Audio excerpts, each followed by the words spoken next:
दरवाजे लावून घे.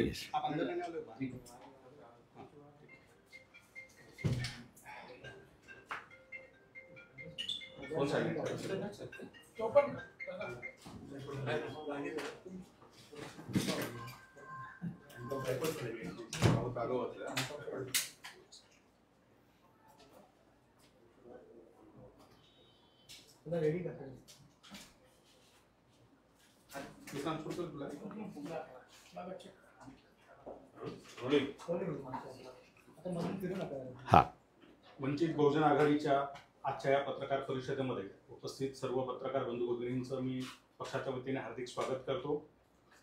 पक्षाच्या वतीने उच्च न्यायालयामध्ये संध्याकाळनंतर झालेलं मतदान जे या संदर्भातली याचिका जी आहे तिचा निकाल आलेला आहे आणि त्या निकालावर पक्षाची भूमिका मांडण्यासाठी या ठिकाणी पक्षाचे राष्ट्रीय अध्यक्ष ॲडव्होकेट बाळासाहेब आंबेडकर हे या पत्रकार परिषदेला संबोधित करणार आहेत. सोबतच पक्षाचे मुंबई प्रदेशाध्यक्ष आणि पिटिशनर चेतन अहिरे हे सुद्धा या ठिकाणी उपस्थित आहेत.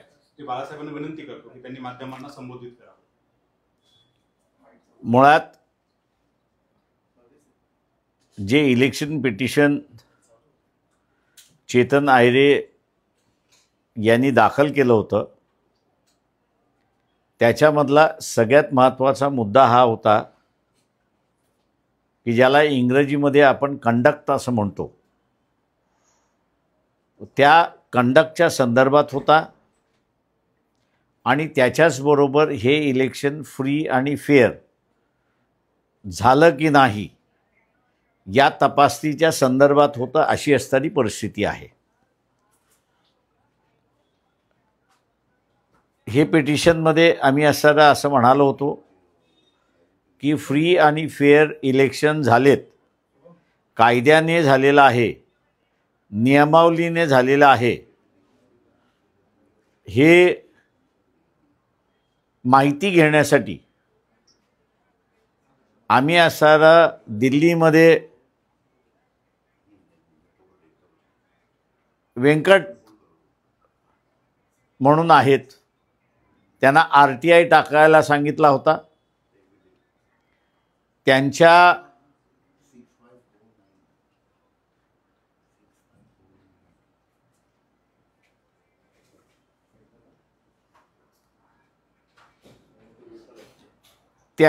RTIला जे उत्तर आलेलं आहे ते उत्तर असं आहे की आपण मागितलेली माहिती ही उपलब्ध नाही. जी माहिती मागितली होती ती म्हणजे एकदा वेळ संपल्यानंतर मतदान करायचं असेल तर स्लिप वाटल्या जातात. इलेक्शन कमिशनच्याच प्रेस नोटवरनं 6.80 एवढं मतदान झालेलं आहे. हे एवढं मतदान जे आहे ते 76 लाख मतदान होतं. तेव्हा त्या संदर्भातल्या स्लिप्स आहेत का ते सांगा. दुसरं जे आहे रिटर्निंग ऑफिसर आणि प्रिसाइडिंग ऑफिसर या दोघांना हे इलेक्शन फ्री आणि फेअर झालेलं आहे की नाही हे इलेक्शन कमिशनला तपासण्यासाठी त्यांनी नियमावली केल्यात, त्यांनी डायरेक्शन दिलेले आहेत आणि त्यांनी त्या संदर्भातला कायदाही केलेला आहे. हे सगळं बंधनकारक आहे. तेव्हा रिटर्निंग ऑफिसरनी माहिती दिलेली आहे का, प्रिसाइडिंग ऑफिसरनी माहिती दिलेली आहे का, तर त्याचं उत्तर जे आहे ते नाही असं आलेलं आहे की आमच्याकडे हा कुठलाही रेकॉर्ड उपलब्ध नाही. असं उत्तर आल्यानंतर मुंबईच्या अध्यक्षाच्या वतीने म्हणजे चेतन अहिरे यांच्या वतीने आम्ही पिटिशन दाखल केलं पिटिशन दाखल करताना हे सगळे मुद्दे त्या ठिकाणी मांडले आणि आमची मुख्य प्रिपेअर जी आहे ती की आपण इलेक्शन कमिशनला डायरेक्ट करा की जे कायदेशीर बंधनं आहेत की ज्याच्यामध्ये ॲनेक्शर 46, ॲनेक्शर 44, ॲनेक्शर 57 हे जे ॲनेक्शर्स आहेत हे अत्यंत महत्त्वाचे आहेत की ज्याच्यामध्ये सगळी माहिती असताना येते ते आपण ह्यांना आम्हाला द्यायला सांगा ही आमची मुख्य प्रेयर आहे. आणि इलेक्शन कमिशन ते जर सादर करू शकत नसेल पक्षकाराला किंवा कोर्टाला तर मग हे इलेक्शन फ्री अँड फेअर झालं का याची तपासणी त्या ठिकाणी करण्यात यावी. दुर्दैवाने मी असं म्हणेन की आम्ही रिट पिटिशन जी दाखल केली म्हणजे ती रिट पिटिशन कंडक्टवरती होती, नियमाचं पालन झालं की नाही ह्याच्यावरती होती, संविधानिक तरतूद आहेत त्या पाळल्या गेल्या की नाही या संदर्भातली होती.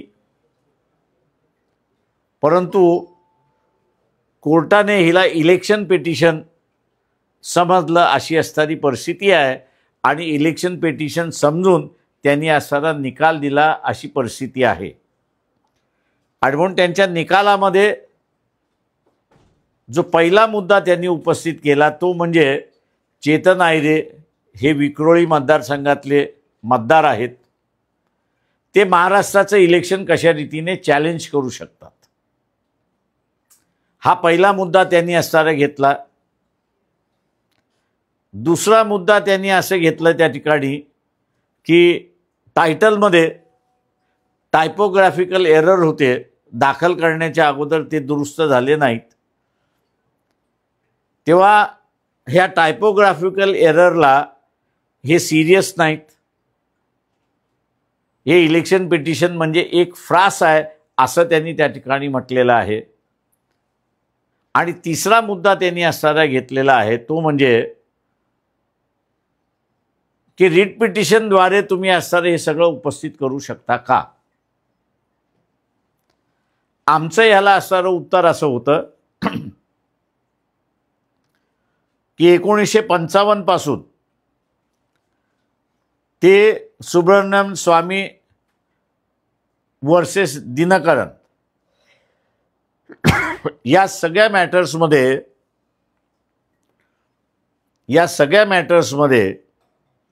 रिट पिटिशन जे आहे हे एंटरटेन केल्या जाऊ शकतं हा सुप्रीम कोर्टाचा असणारा निर्णय आहे. दुसरा मुद्दा आम्ही तिथे असणारा उपस्थित हा केला की चेतन आयरे हे एक पिटिशनर जरी असले तरी जे राज्य शासन आपण असणारा निर्माण केलेलं आहे इलेक्शन कंडक्ट करून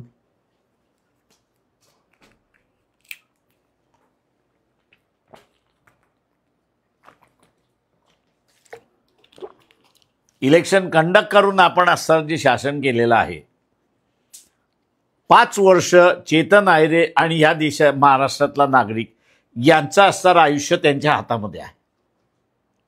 त्याच्यामुळे त्यांनी जो लोकस स्टँडीचा मुद्दा घेतला त्या लोकस स्टँडीच्या मुद्द्याला असणारं हे होतं की ह्यांना लोकस स्टँडी नाही 288 निवडणूक चॅलेंज करण्याची. आम्ही असं म्हणालो की अधिकार आहे हा सुप्रीम कोर्टानेच त्या ठिकाणी असणारं हे केलेलं आहे आणि म्हणून धांदली झाली की नाही याचं आपण असणारं तपासण्यात यावं. पण दुर्दैवाने आम्ही इलेक्शन कमिशनचं प्रेस नोट सुद्धा आमच्या पिटिशनला जोडली. त्या जोडलेल्या पिटिशनवरनं आम्ही त्या जोडलेल्या प्रेस नोटवरनं 6.80 एवढं मतदान वेळ संपल्यानंतर झालेलं आहे हे इलेक्शन कमिशन मान्य करते. परंतु त्याच्याच बरोबर जे ॲनालिसिस आलं होतं त्याच्यानंतर लोकसत्तेमध्ये, त्या लोकसत्तेचा आर्टिकल आम्ही त्याला जोडलं होतं. जजमेंटमध्ये प्रेस नोटचा अजिबात उल्लेख नाही आहे, पण प्रेस नोटचं म्हणजे प्रेसमध्ये आलेली बातमी आहे किंवा ह्या प्रेसमधनं आलेल्या बातमीवरती आपण कशा रीतीने विश्वास ठेवू शकतो आणि त्याच्यामुळे पिटिशनमध्ये दम नाही असं त्यांनी त्याच्यामध्ये म्हटलेलं आहे. मी दुर्दैवाने असं म्हटलं मागाशी, याचं कारण की कोर्टासमोर 3 स्पेसिफिक इश्यूज आम्ही असताना रेस केले होते. एक म्हणजे हे 76 लाख मतदानाच्या संदर्भात स्लिप वाटप झालेली आहे का,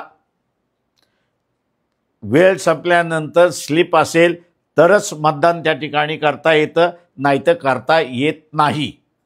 हे इलेक्शन कमिशनने कायद्याने केलेलं आहे.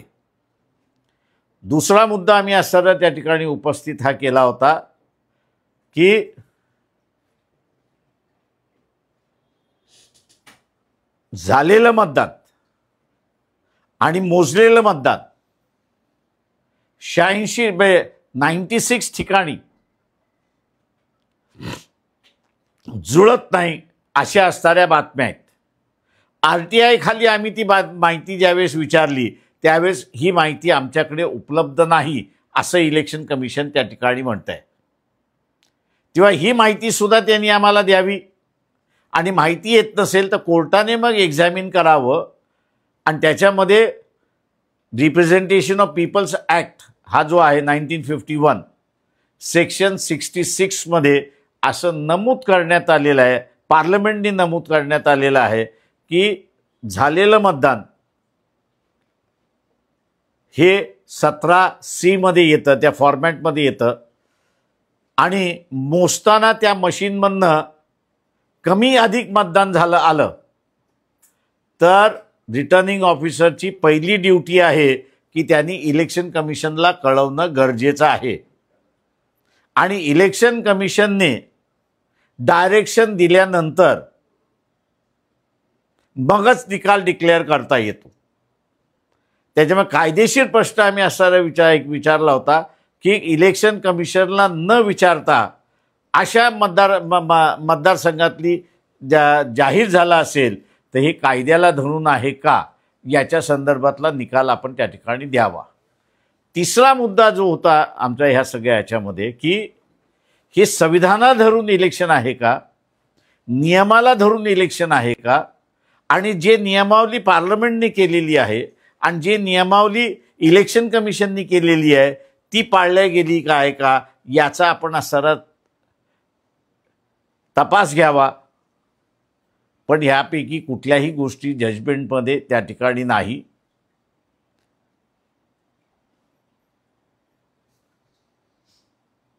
आम्ही जे असणारा जजमेंट्स दिल्या त्या लागू नाही म्हणून असणाऱ्या एकाच ह्याच्यामध्ये त्यांनी उडवून लावलं आणि या पिटिशनमध्ये दम नाही म्हणून त्यांनी रिजेक्ट करून टाकला अशी असणारी परिस्थिती आहे. पण रीट खाली हे प्रश्न उपस्थित करता येतात का हा जो महत्त्वाचा होता त्याचं त्यांनी उत्तरच त्या ठिकाणी दिलेलं नाही. माझं म्हणणं असं आहे त्याच्यामध्ये की या माहितीच्या अधिकाराखाली माहिती मिळते पण ती नाही मिळाली तर कोर्टामध्ये आपण असताना जातो आणि कोर्टाकडून ती असताना माहिती आपण त्या ठिकाणी मागतोय. दुर्दैवाने याचा परिणाम आता अनेक निर्णयावरती होण्याची शक्यता आहे आणि त्याच्याचबरोबर ज्याला कोणाला कोर्टामार्फत माहिती पाहिजे त्याला हे जजमेंट त्या ठिकाणी दाखवल्या जाईल आणि माहितीच्या अधिकाराला टाळं लावण्याचा कामकाज त्या ठिकाणी झालं आहे, अशी असणारी परिस्थिती आहे. दुसरं महत्त्वाचं याच्यामध्ये की इलेक्शन कमिशन ज्यावेळेस स्वतःहून म्हणतंय की बाबा 76 लाख मतं इलेक्शन नंतर झालेली आहे, म्हणजे वेळ झाल्यानंतर झालेली आहेत. कोर्टाची पहिल्यांदा ड्युटी आहे ते एक्झामिन करणं, ट्रायफल मॅटर्समध्ये न जाणं, ते एक्झामिन करणं की हे कायदेशीर झालं आहे की न झालं आहे. त्याच्यामध्ये अजिबात कोर्ट गेलेलं नाही अशी परिस्थिती आहे. याचा असणारं मी म्हणेन चॅनल असेल, वर्तमानपत्र असतील, एडिटर्स असतील, या सगळ्यांना माझी असणारी विनंती आहे की हे वंचित बहुजन आघाडीचं व्यक्तिगत भांडण नाही. जी प्रथा आम्ही त्या ठिकाणी मांडली, 2 शंका आम्ही त्या ठिकाणी व्यक्त केल्या की हे जर डॉक्युमेंट नसेल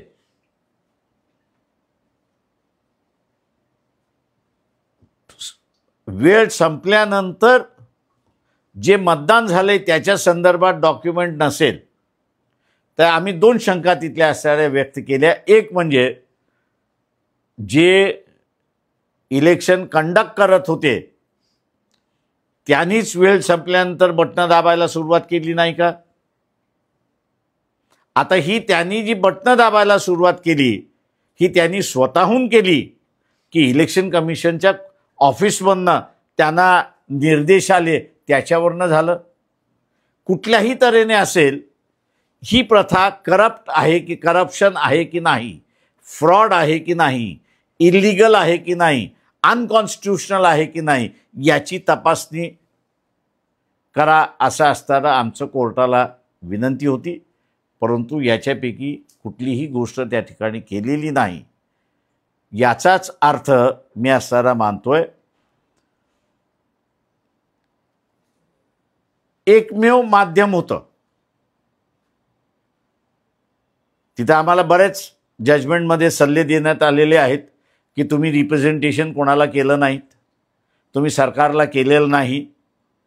जे काही कॉन्स्टिट्यूंट असेंब्लीमधला डिबेट आणि त्या एका जजमेंटमध्ये रिप्रोड्यूस केला होता तोही आम्ही असताना कोर्टासमोर वाचला की इलेक्शन हे फ्री अँड फेअर असल्या पाहिजेत. त्याच्यामध्ये इतर कोणी असणारा इंटरफिअरन्स करू नये म्हणून फंडामेंटल राईट्समधनं काढून आम्ही याचं वेगळं आर्टिकल मार्फत त्या ठिकाणी केलेलं आहे. त्याचं एकमेव कारण की ते इंडिपेंडंट इलेक्शन कमिशन असलं पाहिजे, त्याच्यावरती कोणाचंही बंधन असता कामा नये. त्या अर्थी जजमेंटमध्ये आम्ही गव्हर्नमेंटकडे गेलो नाही हे म्हणणं घटनेला धरून नाही अशी असणारी परिस्थिती आहे. आणि दुसऱ्या बाजूला की तुम्ही इलेक्शन कमिशनकडे रिप्रेझेंटेशन केलं नाही. आता ज्या अर्थी ते म्हणतात आहेत की आमच्याकडे रेकॉर्डच नाही असं लिहून दिल्यानंतर त्यांना रिप्रेझेंटेशन काय करायचं आम्ही? आणि रिप्रेझेंटेशन तुम्ही केलं नाही हा एक मुद्दा धरून पुन्हा असणारं पेटिशन रिजेक्ट करण्यात आले अशी परिस्थिती आहे. माझं आपलं सगळ्यांना म्हणजे इथल्या सगळ्या मीडियामधल्या लोकांना असणारं विनंती आहे की दिस इज अ बिगिनिंग, की इलेक्शन प्रोसेसमधलं फ्रॉडलंट मेथड यूज करणं ह्याला अभय मिळालेला आहे. आणि तेव्हा अभय न राहता प्रोसेस कोर्टाने चेक केली पाहिजे असं आपल्याला, म्हणजे कोर्ट हे एकमेवच चेक आहे असं मी त्या ठिकाणी मानतोय. दुसरं कोणीच त्या ठिकाणी चेक नाही. त्याच्यामुळे हे चेक करणारं यंत्रणा हीच जर असणारं निष्कामी झाली असेल तर माझ्या अंदाजानं पुढच्या इलेक्शनबद्दल न बोललेलं बरं अशी असणारी परिस्थिती आहे. तेव्हा तेही मॅन्युप्युलेट होऊ शकतात अशी परिस्थिती आहे. सर, विरोधकांचा आरोप आहे की आपण हिंदीमध्ये अगोदर देऊ मग तुम्ही पहिला आपण 2-4 मराठीत प्रश्न विचारू नंतर हिंदीमध्ये सरळ प्रश्न विचारू. बरं. वर्तमानपत्रांच्या बातम्यावर आपण ही जी याचिका आहे आपण केली आहे, आपल्याकडे काही ऑथेंटिक डेटा जो नव्हता असा आरोप आहे. मी म्हणून म्हणालो की एक्झिबिट ए आमचं जे आहे त्या एक्झिबिट एमध्ये पहिल्यांदा प्रेस नोट आहे. कोणाची? तर इलेक्शन कमिशन ऑफ इंडियाची. हे 6.80 अधिकृतरित्याने 6 नंतर मतदान झालेलं आहे. हा आकडासुद्धा म्हणजे हा फिगरसुद्धा जो ह्याच्यामध्ये कोट केलेला आहे जजमेंटमध्ये, तोही इलेक्शन कमिशनचा आहे. आम्ही जी असताना प्रेस नोट जोडलेली आहे ती प्रेस नोट ह्या 76 लाख मतदानाचं एक्सप्लेन करणारी आहे. ती नाही, ती प्रेस नोट नाही, सॉरी, ते आर्टिकल लोकसत्तेमध्ये आलेलं आहे. तेव्हा प्रेस नोटला, इलेक्शन कमिशनच्या प्रेस नोटला जजमेंटमध्ये बगल देण्यात आलेली आहे आणि लोकसत्तेमधला आर्टिकल जे आहे त्याला ग्राह्य धरण्यात आलेला आहे. आपल्याकडे 70 लाखांचा जो आकडा आहे तो अखबारमध्ये आलेला, तो अखबारमध्ये आलेला नाही, तो इलेक्शन कमिशनच्या प्रेस नोटमध्ये आलेला आहे आणि इलेक्शन कमिशनने स्वतःहून त्याच्यामध्ये तो फिगर दिलेला आहे. न्यायालयाची टिप्पणी आहे आपल्यावर की की वेळ वाया बहुमूल्य घालवलेला वेळ आहे. तुम्ही त्यांच्या हे केला आहे. माझं म्हणणं असं आहे की आम्ही वेळ वाया घालवला आहे असं जर कोर्टाचं म्हणणं आहे तर तुम्ही असताना काय एक्झामिन केलं आमचं? कोर्टाने आम्ही हे जे 3 इलेक्शन कमिशन स्वतःहून म्हणतंय की 76 लाख मतदान झालेलं आहे.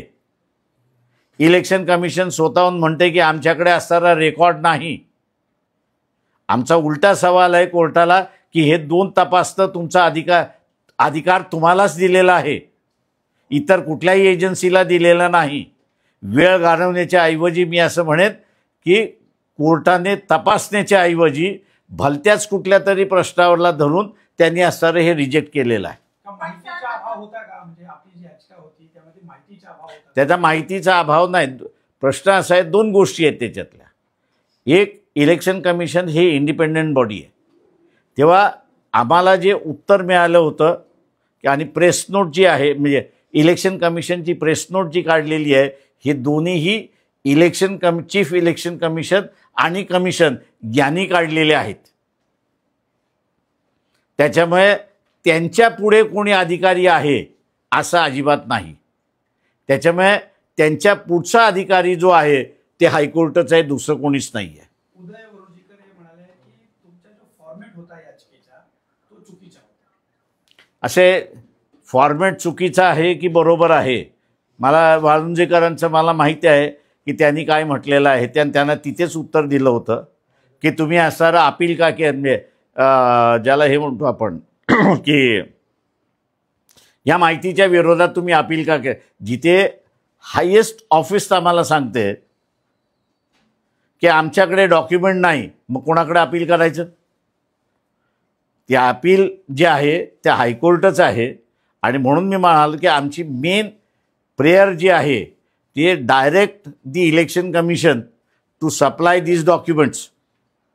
19 मतदानपेक्षामध्ये जास्त मतदान झालं मतदान यादीपेक्षा, याचा आधार काय होता? इलेक्शन कमिशनचाच रेकॉर्ड आहे.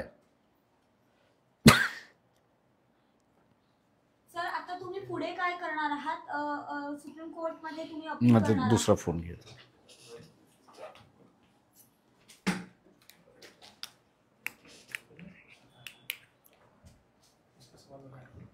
या संदर्भात सर तुम्ही सुप्रीम कोर्टात जाणार आहात? मी 1 मिनिट जरा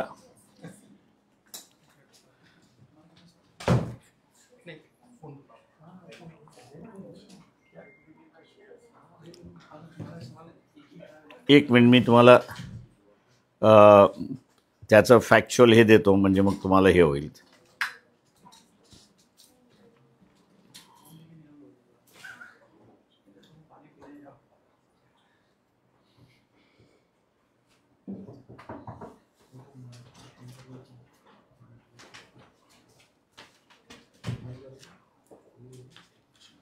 सोडून दे.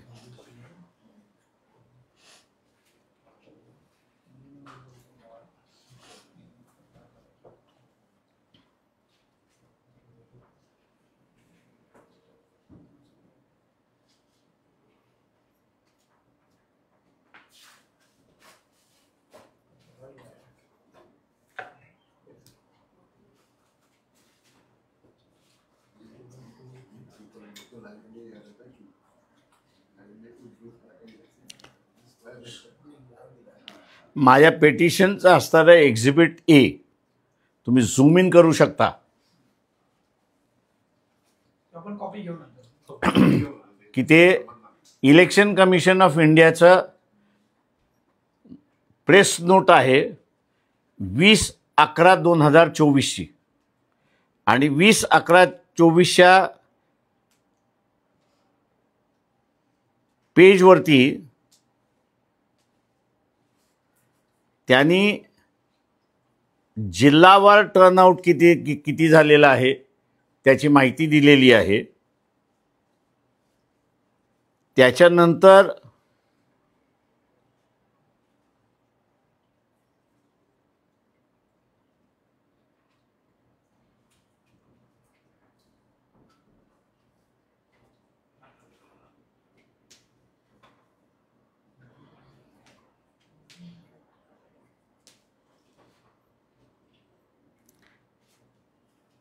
पाच नंतर मतदान ते शेवटी होईपर्यंत किती झालेलं आहे त्या कॉलममध्ये त्यांनी असताना दिलेलं आहे आणि त्याच्यामध्ये ते असताना म्हणतात आहेत की 6.80% मतदान हे 6 नंतर झालेलं आहे. त्याच्यामुळे इलेक्शन कमिशनचाच डॉक्युमेंट आम्ही असताना कोर्टापुढे प्रोड्यूस केलेला आहे, पण त्याच्यावरती कोर्ट रिअलाईज झालेला नाही. पण त्याच्या खाली आम्ही असताना जी प्रेस नोट म्हणजे आर्टिकल दिलेलं आहे तेही आपण बघू शकता. त्या 27 लाख मताचा उखल असं जे आहे ते जोडलेलं आहे. त्याला असणारं कोर्टाने महत्त्व देऊन निर्णय दिला असं आम्ही त्या ठिकाणी मानतो. सर एक मराठीचा प्रश्न की पुढे तुम्ही सुप्रीम कोर्टात जाणार आहात का? हो, आम्ही असणारं याच्यामध्ये सुप्रीम कोर्टामध्ये जाणार आहोत. त्याच्याचबरोबर असताना महाराष्ट्र बार काउन्सिल जे आहे त्या महाराष्ट्र बार काउन्सिलच्या अध्यक्षाला सुद्धा आम्ही भेटणार आहोत. त्या ह्याच्यामध्ये याचं कारण असं आहे की इलिगल गव्हर्नमेंट आला असेल आणि कोर्ट ॲक्शन करायला तयार नसेल तर ह्याच्यावरती पब्लिक डिबेट होणं हा सगळ्यात महत्त्वाचा आहे आणि ह्याला पब्लिक डोमेनमध्ये आणण्याचा आमचा पूर्णपणे प्रयत्न या ठिकाणी राहणार है. सर हिंदी में जानना चाहेंगे कि जिस तरह से आपके द्वारा दाखिल की गई याचिका को जो है मैं पहला बयान करूं बाद में आप पूछो. लाइन थोड़ी है। एक थोड़ा सा अच्छा ठीक है। देखिए ऐसा है हाँ कि जो याचिका हम लोग ने 76 लाख मतदान जो वक्त होने के बाद हुआ था उस पर हमने जाहिर की थी और जाहिर करने की जो बेसिक जो था वो ये था कि इलेक्शन कमीशन का आरटीआई में एक जवाब आया था कि भी हमारे पास किसी भी प्रकार का डॉक्यूमेंट नहीं है कि जो हम ये सिद्ध करते हैं कि 76 लाख वोटर है ये सही वोटर है.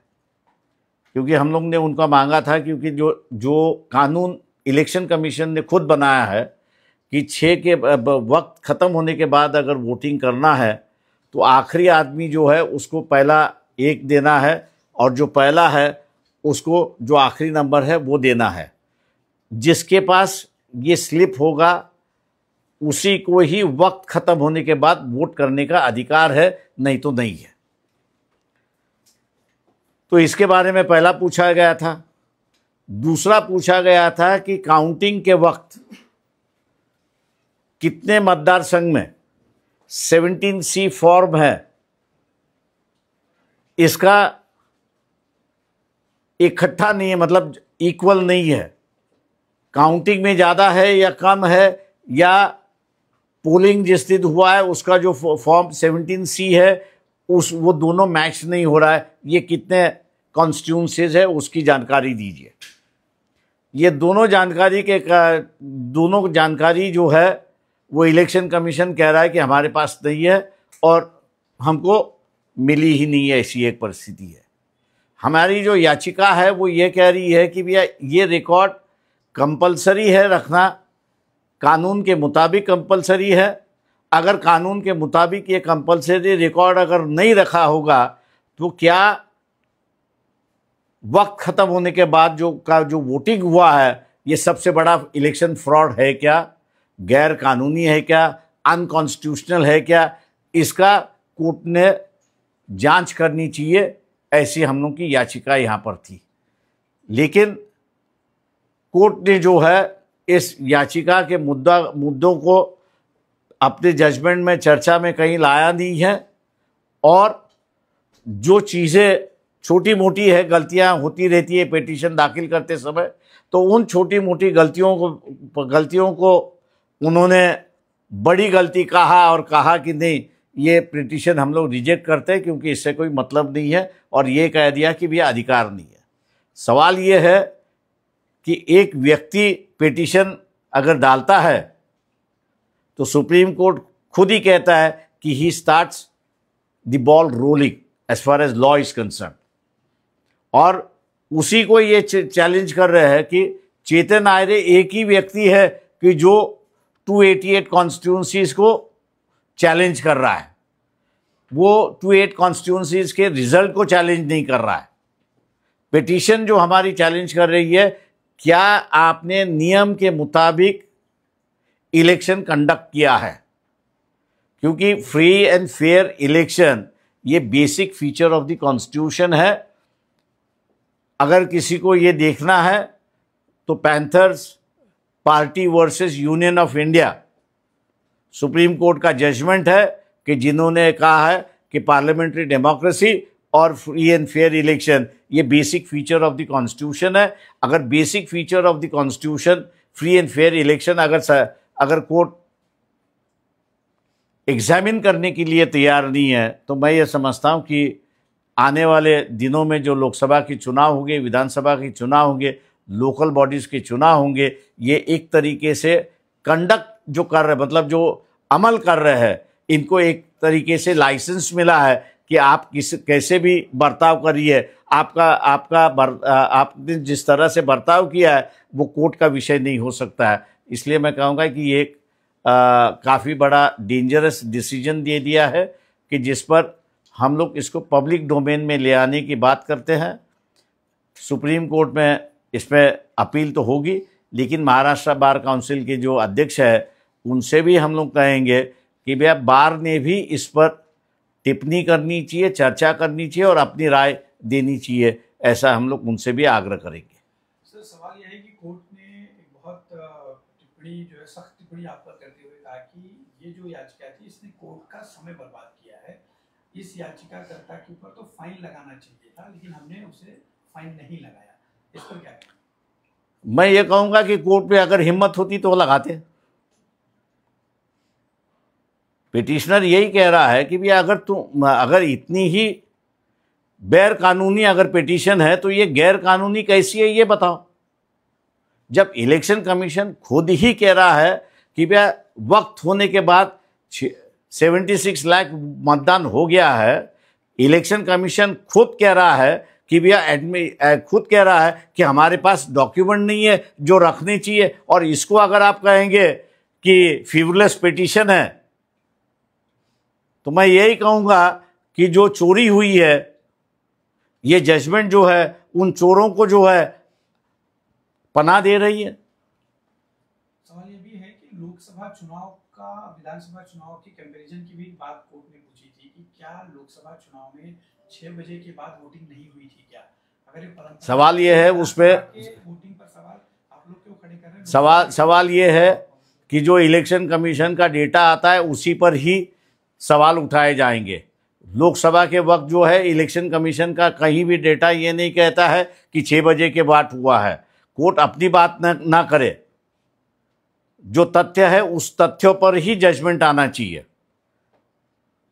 और तथ्य यह है कि इलेक्शन कमीशन खुद कबूल कर रहा है कि वक्त खत्म होने के बाद 76 लाख वोट हो चुका है। जो कतार में थे वो लोग आखिर में आए, सब कतार में आए वो लोग बराबर है, लेकिन उनको भी वोट देने का एक नियमावली इलेक्शन कमीशन ने खुद बनाई है, और ये कहा है कि जब तक उसके पास स्लिप नहीं है कि वो कतार में खड़ा है, तब तक उसको वोट देने का अधिकार नहीं है। और प्रिसाइडिंग ऑफिसर और रिटर्निंग ऑफिसर पर यह जिम्मेदारी डाल दी है उन्होंने कि ये स्लिप जो है वो आपको संभालना है और इलेक्शन कमीशन को सबमिट करना है।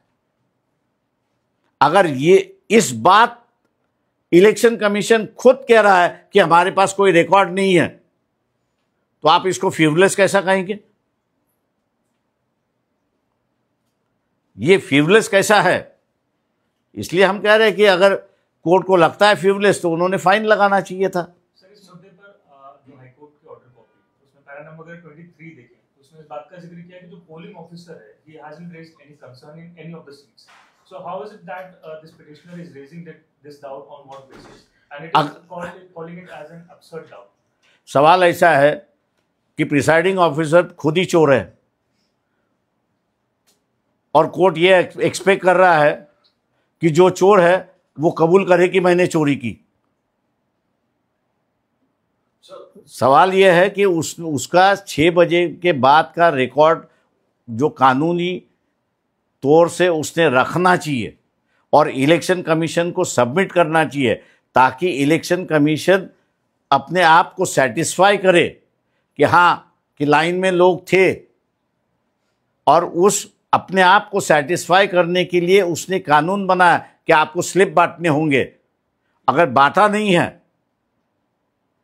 तो आप ये इन बातों की जिक्र जो है वो पहले पैराग्राफ में को कोर्ट ने किया है, लेकिन उस पर कोई टिप्पणी नहीं है कोर्ट की। लेकिन लोकसभा में भी तो ये हुआ होगा कि आखिर सवाल ऐसा है कि हुआ है, लोकसभा के समय ऑब्जेक्शन सवाल ऐसा है कि लोकसभा में हुआ है नहीं हुआ वो जाने। उस वक्त तो सवाल सवाल ऐसा है कि उस वक्त हुआ ही नहीं है तो कहां से सवाल आएगा? कोर्ट अपनी तौर से थोड़ी मर्जी से कुछ बात ले आएगा। जब हुआ ही नहीं है तो हुआ ही नहीं है, जब हुआ है तब आपके सामने लोग आगे हैं। विपक्ष का आरोप है कि कुछ अखबारों की जो आर्टिकल्स थे उसके आधार पर आपने ये जो है याचिका मैंने आपके सामने मैं सभी चैनल वालों को कहूँगा कि जो डॉक्यूमेंट्स मैंने अपने पिटीशन में जोड़े हुए हैं और जिस डॉक्यूमेंट का जो एक कॉपी मैंने आप लोगों को भेजी है, उसमें से 24/11 मेरे ख्याल से प्रेस नोट इलेक्शन कमीशन की है, वो हमारी प्रेस नोट नहीं है, वो इलेक्शन कमीशन की प्रेस नोट है। वो है 20/11/2024 की, और district wise appropriate voters turnout in Maharashtra at 11:30 PM तक उसका विवरण उन्होंने ही दिया है, और ये हमारे पिटीशन को ज्वाइन है।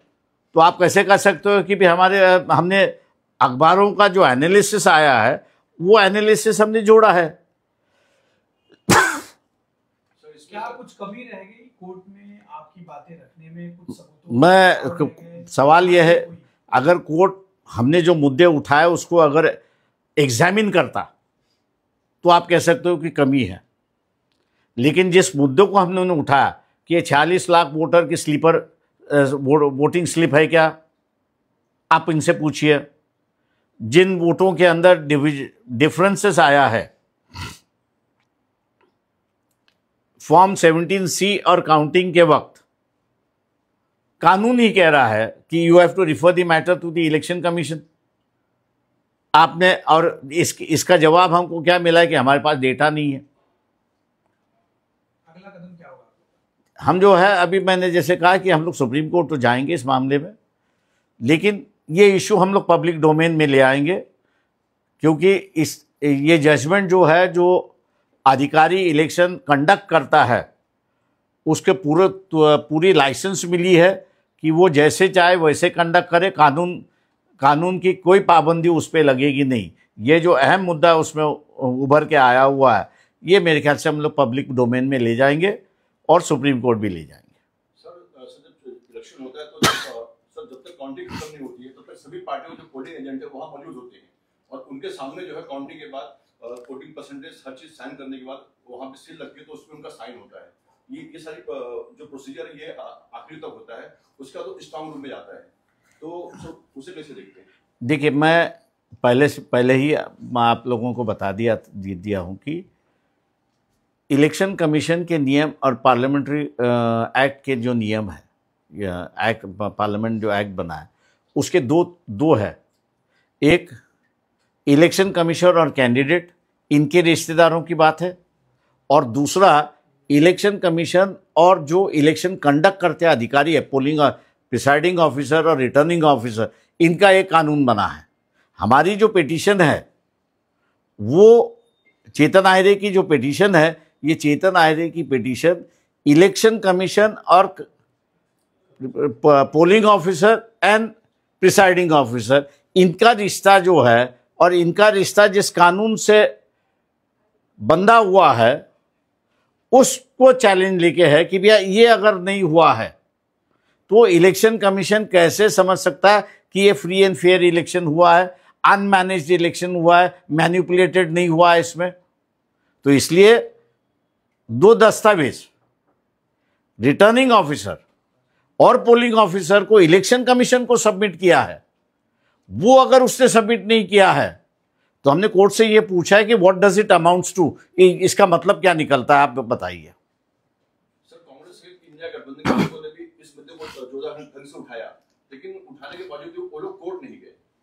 सवाल ऐसा है कि हम लोग, क्योंकि मैंने जैसे कहा कि इलेक्शन का मामला, मेथोडोलॉजी का मामला, फ्रॉड का मामला अगर आपको उठाना है तो संविधान के अंदर एक ही फोरम है और वो कोर्ट है, और किसी एजेंसी, चाहे स्टेट गवर्नमेंट हो, सेंट्रल गवर्नमेंट हो या और कोई भी हो, ये इलेक्शन कमीशन उनसे ऊपर है और उनके पाबंद में नहीं है।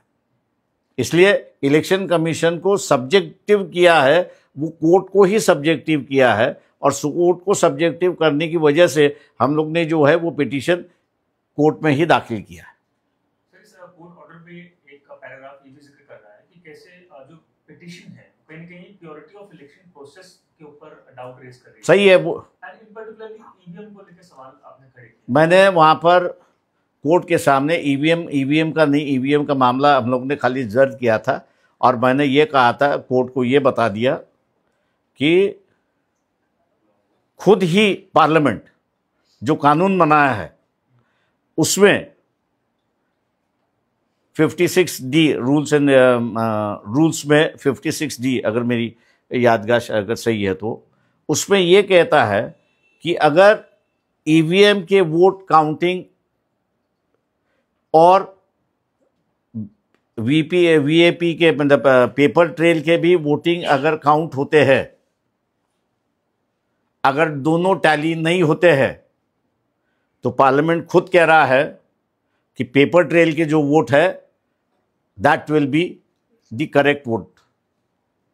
सर, इसके पहले भी सर एक मामला गया था इसी कोर्ट में वीवीपैट को लेकर, काउंटिंग को लेकर, और बाद में सुप्रीम कोर्ट के आदेश पे वो जो है काउंटिंग हुई, और काउंटिंग जो है 100% सही पाई गई थी वीवीपैट का जो मामला था उसमें। मैं आपसे कह रहा हूं कि पार्लियामेंट ने ईवीएम पर उतना विश्वास नहीं रखा है जितना विश्वास उन्होंने जो है वीवीपैट पे रखा है। और शायद आप जिस मामले को कह रहे हो वो सभी ईवीएम का मामला नहीं था, जो 5-5 कोर्ट के थे वो थे उसमें। सर,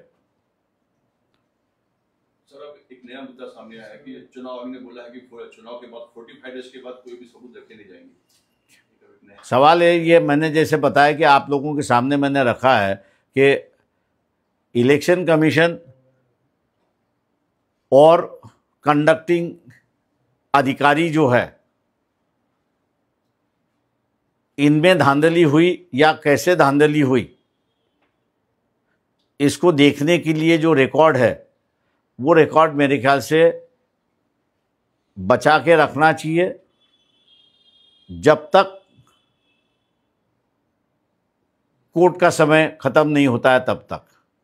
अब कोर्ट का समय 2 है, एक जो है वो 45 दिन के अंदर आपको इलेक्शन पिटीशन दाखिल करना है, और दूसरा तमाम है कि रिट पिटीशंस के अंदर आप इसको दाखिल कर सकते हो। तो ये कहूँगा 5 साल के लिए ये रिकॉर्ड वैसे की वैसे रहना चाहिए।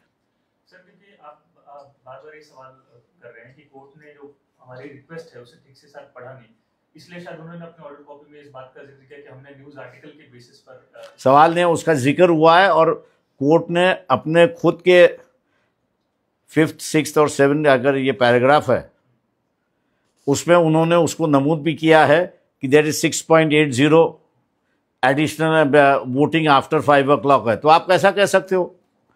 वो they are contradicting, the judgement is contradicting itself. because we are speaking of Bombay High Court, highest body of the state, so आपको लग रहा है कि ignorance है क्या, मतलब कैसे? देख, मैं उस पर व्यक्तिगत टिप्पणी नहीं करता हूँ। मैं खाली जजमेंट में आए हुए 2 इश्यूज जो है कि एक इशू में जो है एक पैराग्राफ में जो है वो इलेक्शन कमीशन के 6.80 जो है उसको मेंशन करता है और दूसरी तरफ जो है रिजेक्ट करते समय भैया ये प्रेस न्यूज़ है इसलिए रिजेक्ट कर देता है। जो कॉन्ट्रडिक्शन है जजमेंट में मैंने आपके सामने लिया है। Thank you. चलिए बैठे रहिए आगे, आप उधर ही बैठे रहिए।